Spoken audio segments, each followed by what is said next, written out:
En Gerard està acompanyat a dins de l'estudi, Laia, d'alumnes d'una escola de Sant Cugat. Gerard, i també n'estàveu parlant, no?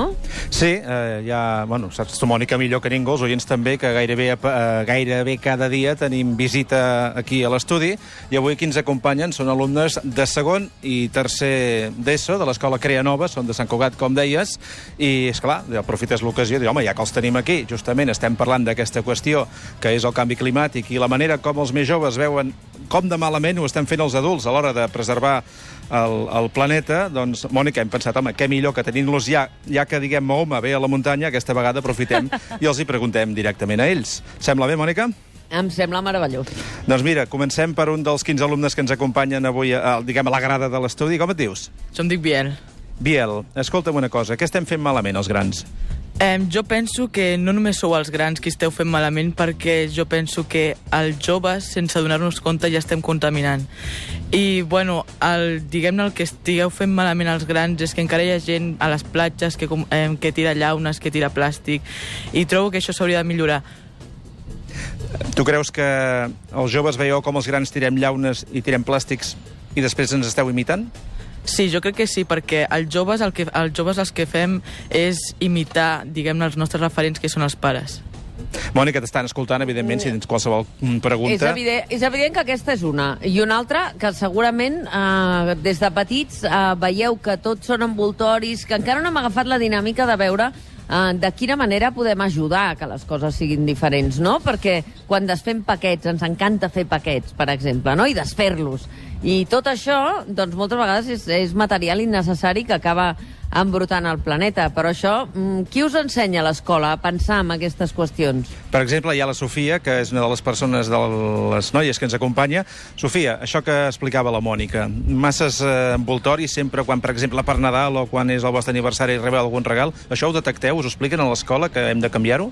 Doncs jo crec que a l'escola no se parla molt, però depèn molt dels pares, de l'ensenyament que donen, però sí, per exemple, a vegades vaig al supermercat i hi ha productes com de verdures o el que sigui que estan envoltats en plàstic i quan és totalment innecessari, com potser una poma està envoltada en plàstic que després ho haurem de netejar amb aigua igualment, però i el plàstic no farà ninguna diferència, solament contaminarà més.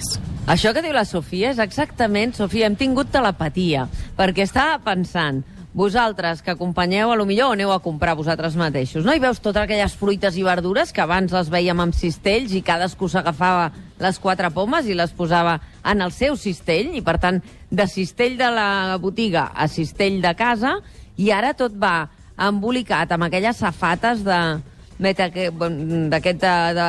Porexpan, més el plàstic, de 4 en 4 perquè la gent ho compri exactament el que necessita, i això és el que haureu de combatre, perquè això sí que és difícil de canviar, eh? Sí, totalment. I dius que a l'escola no en parleu d'aquestes qüestions, oi que no? Doncs sí es parla, però jo no crec que es parla, potser no tant. Jo crec que a la meva escola tenim aquesta oportunitat de que els alumnes ens podem expressar una mica més, i sí que parlem més de tot el que és la contaminació i tot això, però veig que hi ha altres escoles que són una mica més tradicionals, que la nostra és, diguéssim, diferent, la mena de treballar. Com és diferent, Bueno, doncs jo crec que això serà millor que ho expliqui la meva professora. Sí, saps què passa, Mònica? Que ja fa estona que la professora va dir oi, m'agradaria dir alguna cosa, també. Doncs vinga, I la tenim aquí hola. al costat. Hola, què tal, com estàs? Com et dius? Jo sóc la Marta Bernabé. Hola, Mònica, bon dia. Hola, Marta. Què tal? Què feu a l'escola que diu que és diferent, la Sofia? A veure, que t'ho expliquis tu. Diu que és diferent perquè funcionem bàsicament sobretot per tallers, projectes, presentacions. Això vol dir que la implicació de l'alumne és la clau del nostre sistema, i les classes deixen de ser convencionals, el professor passa a un segon pla, per entendre'ns, i ells sobretot treballen de forma molt pràctica. Aquest tema és cert que l'hem tractat, però d'una forma potser una mica diferent. És a dir, hem convidat experts en canvi climàtic. Per exemple, fa uns dies va venir un especialista a la universitat i els hi van fer veure com l'escalfament provocava realment danys molt importants al nostre planeta. És cert que nosaltres també intentem que l'escola també sigui referent, no?, en molts àmbits, sobretot a l'hora de menjar. El menjar que nosaltres també fem servir és ecològic i sobretot també a l'hora de reciclar també tenim molt clar on va cada cosa. Són petites coses que com a escola hem d'intentar cada vegada més tenir, diguéssim, com a mostra perquè ells també puguin reflectir-se. Però t'he de dir que heu fet bé la feina, perquè molt sovint posem el micròfon als alumnes aquí a l'estudi i poques vegades, com les dues intervencions d'avui, van exactament en el que estem plantejant, no? Perquè la Sofia feia una reflexió que jo m'estava fent en aquest moment i realment això vol dir que apreneu entre tots a pensar, que és del que es tracta l'educació, no? Correcte, tenim un pensament crític, qualsevol tema que sigui d'actualitat, nosaltres el volem introduir també dins el temari curricular, que ja sabem que tenim molta pressió també per part del sistema, hem de seguir uns temes que ja sabem quins són, però a part no volem deixar de marge altres coses que ens afecten com aquest canvi climàtic, per exemple, i sobretot que ells prenguin consciència de la realitat que viuen i que tenen al voltant. Ara sentíem des de la unitat mòbil amb la Laia Claret que parlaven de l'Associació d'Estudiants Progressistes que veníem del 8M amb tants valors per reivindicar de la igualtat i de lluitar contra la discriminació de les dones, que això també ho teniu present vosaltres en el projecte educatiu, perquè aquí sí que l'educació és fonamental, Ups, silenci. Molt pedagògic. Alguns alumnes aquí són una mica crítics perquè ells feminisme a vegades ho confonen amb què vol dir feminisme, és feminazi? Vol dir que estem en contra dels homes? No. Aquí hi ha gent que ha de tenir molt clar que ho treballem des d'un punt de vista molt global. Convidem persones que estan afectades, per exemple, en altres llocs del món, doncs en aquest sistema totalment injust. Hem tingut persones de Mèxic, hem tingut persones que han vingut, per exemple, d'altres parts del món que s'han vist perjudicades per aquest sistema patriarcal i això ells ho tenen cada vegada més clar també. Fantàstica intervenció des de l'estudi, Gerard. No sé, jo no els hi veig la cara, però els hi envies un petó ben fort. Estan molt contents d'haver pogut intervenir. Si em permets, mentre esperem que arribi en Tomàs Molina, que encara estem... Bueno, m'imagino que arribarà en no res per fer el temps a la carta, que avui és molt adient, ja que estem parlant d'aquesta qüestió. Hi ha un dels alumnes que tenia moltes ganes d'intervenir també, escolta, per favor. I s'ha acostat fins aquí, diguem, s'ha fet un moviment de butaques perquè, bueno, doncs la veritat és que des del minut 1 diu, jo voldria parlar, doncs ara és el teu moment. Com et dius? Me llamo Andrés. Andrés. Hola, Andrés. ¿Tú dirás? Bueno, que pues simplemente quería decir que, bueno, sobre este tema del cambio climático, pues es muy importante y todo esto, y creo que un gran problema que tenemos es este consumismo que tenemos hoy en día, y sobre todo muchísimos, también lo que decía Sofía, de que muchísimos alimentos podrían tener menos plásticos, los envoltorios, o por ejemplo, al comprar, yo que sé, un filete de lomo, este filete pues va en una bolsa de plástico que lleva un envase también de plástico, y esto al final contamina muchísimo. Y pues sería también interesante que no solo los adultos, sino que toda la sociedad pues viera este problema y entre todos pudiéramos hacer un cambio. Però Andrés, tu com lluites contra el consumisme? Perquè tot et va a la contra, tot ens va a la contra. És a dir, just abans de comprar una cosa, tu et planteges, això ho necessito o això ho vull tenir? Yo creo que hay cosas que se necesitan y hay cosas que no, pero las cosas que de verdad se necesitan, pues en vez de, por ejemplo, ir a un supermercado, que, muchísimos supermercados así tan grandes tienen este modelo de vender con tantos plásticos y tantas cosas que no son buenas para el medio ambiente, pues ir a, por ejemplo, carnicerías más como de barrio, por así decirlo, que te dan... la carne no está envasada, diferentes tipos de compra. És evident que hem de deixar en mans dels petits la compra, perquè vosaltres aneu... Hi ha algú aquí que vagi al mercat de Pere-Sant o al mercat de Torreblanca, si sou de Sant Cugat? Hi ha algú que l'enviïn a casa al mercat a comprar? De vosaltres? Doncs jo, Sofia, gairebé tots els dissabtes vaig amb els meus pares a un mercat de Sant Cugat, de Valdoreix, que realment portem tot les nostres bolses i tot, i fins i tot a vegades uns envases per per el queso i tot això, per sempre intentar evitar el plàstic. Sí. Parla en castellà, si vols, i t'expresses millor, que no hi ha cap problema, Hi ha més compradors per aquí entre vosaltres o no? Sí, n'hi ha un que s'ha acostat de seguida també a aquí veure, al micròfon, que tenia ganes d'explicar-ho. I com va comprar?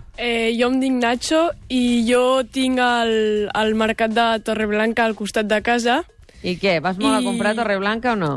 Sí, jo vaig a comprar sovint a Torreblanca i també els productes allà són ecològics i tenen molta varietat, no hi ha només una carnisseria o una fruiteria, hi ha vàries, llavors no tot és de plàstic i coses així, saps? I a casa discrimines? O a vegades et fa mandra i dir, ai, això el plàstic, ai, aquest envoltori l'he de separar el cartró del plàstic. Per exemple, la típica caixa de videojoc, d'un videojoc que ja no fa servir, no? I has de treure el paper, el plàstic, el disc... Això ho fas a casa? Sí, és que tinc com una mena de bossa que ho poses tot al reciclatge, llavors ja ho tens tot ben separat, llavors no fa falta... O sigui, sí que és veritat que hi ha vegades que no tens tan consciència i no ho separes, tot el que tindries, però més o menys sí. I hi ha algun irresponsable entre nosaltres, que jo ho soc moltes vegades, per tant, jo crec, d'aquests que dieu, ai, mira, jo ara, a partir d'ara no ho faré, però fins ara he passat bastant de tot. Hi ha algú de vosaltres que admeti que això de reciclar li fa mandra? Sí, hola, jo, aquí, el Pablo. Molt bé, Pablo. A la meva casa no es recicla mai. Sempre tenim dues bosses on sempre posem tot, la brossa, els plàstics, tot. Tot I clar, jo a la meva família a vegades els he dit que millor seria reciclar-ho tot, però en cap moment han fet com l'esforç en començar i la veritat és que a mi això no em sembla gaire bé i encara els hi continuaré dient a veure si es pot fer un canvi, perquè la veritat és que afecta molt, encara que sigui una sola família, doncs quantes més hi hagi, més anirà per tothom i la gent creu, per una persona no li importarà, però realment sí importa bastant i és un canvi que ha de fer tothom, no? En 20 persones no es veurà, però sí, si es fa, si el fan totes les cases del món, segur això canviaria, completament. Segur. Sentir-vos parlar ens dona una energia brutal, perquè la veritat és que els teus pares, com moltes de les persones que ens esteu sentint, no hem crescut o no han crescut justament en l'educació del respecte al planeta. I, en canvi, vosaltres, que ja afortunadament heu rebut aquesta educació, sou els que podeu fer-nos de motor d'injecció perquè es posin les piles. Per tant, Pablo, estic segura que els teus pares, quan t'hagin sentit, si és que t'estan sentint, entendran per què ho dius. Els hi pots regalar no sé, pel seu aniversari aquestes papereres deixalles que hi ha 4 opcions, deixalles disciplinades, sí, no, Pablo? Sí, la veritat és que estaria molt bé, però... Sí, m'encantaria poder fer-ho, però jo en concret no tinc diners, no sé si no tinc paga jo atrás, però bueno, papa, mama, no us demano que feu el canvi, estic bé així, però no, que sí, si podeu fer el canvi ja se sap, no? Que estaria molt bé. Mònica, si em permets fer una pregunta molt ràpida amb els alumnes que tenim aquí, ara hem vist això, no? Aquesta educació a l'inversa, de petits a grans, i jo em pregunto, hi ha algun de vosaltres que veient justament el que estem parlant avui, ja es plantegi que es vol dedicar, no sé, a ciències ambientals o algun, espècie de carrera o res, alguna professió que sigui això, justament per intentar arreglar el medi ambient? Hi ha algú?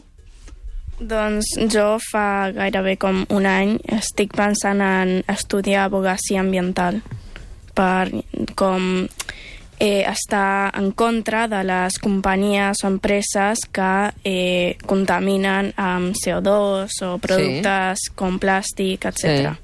Mira, em sembla que era dilluns, o dimarts. Dimarts que els Charango, parlàvem amb l'Alguer Miquel i amb el Sergi Carbonell dels Charango, quan ens explicaven de què anirà el Festival Clownia de Sant Joan de les Abadesses aquest estiu, i deia precisament que ho centraran amb la sostenibilitat i amb el respecte al territori. vosaltres escolteu, quan escolteu les lletres de les músiques que us agraden, penseu en el missatge que us envien sobre qüestions com aquesta, per exemple, o no? Perquè l'altre dia sentíem una cançó d'Oques Grasses que es diu Bancals, que parla precisament d'això, i jo pensava, realment, els joves, quan escolten música, escolten els missatges de les cançons o no? A veure, qui parla? Hola, jo em dic Artur, i jo volia dir que sí, que normalment et fixes més, diguéssim, amb el ritme de la cançó, en la música, però la lletra continua sent la lletra i està en la cançó. Per tant, jo diria que es mira des dels dos punts, des de la música i des del missatge que es vol transmetre. I tu ets festivalero o no? No, no gaire. Bueno, per almenys encara no, potser més endavant, sí. Doncs moltíssimes gràcies, Gerard, per aquesta estona de conversa amb els joves. Avui, una mobilització massiva a tot el món dels joves, iniciada pels més petits, a favor del canvi climàtic, amb aquest exemple que hem tingut a l'estudi brillant d'alumnes, en aquest cas d'una escola de Sant Cugat, que estan aprenent a pensar i empènyer-nos a nosaltres en la direcció que toca. I ara estem sentint, perquè en Cesc Bertran és ràpid com una fura, els Bancals, les Oques Grasses, i amb aquesta música arribarem a les 11. Gràcies a tots, Gerard. Fins ara, tot teu. Fins ara, gràcies.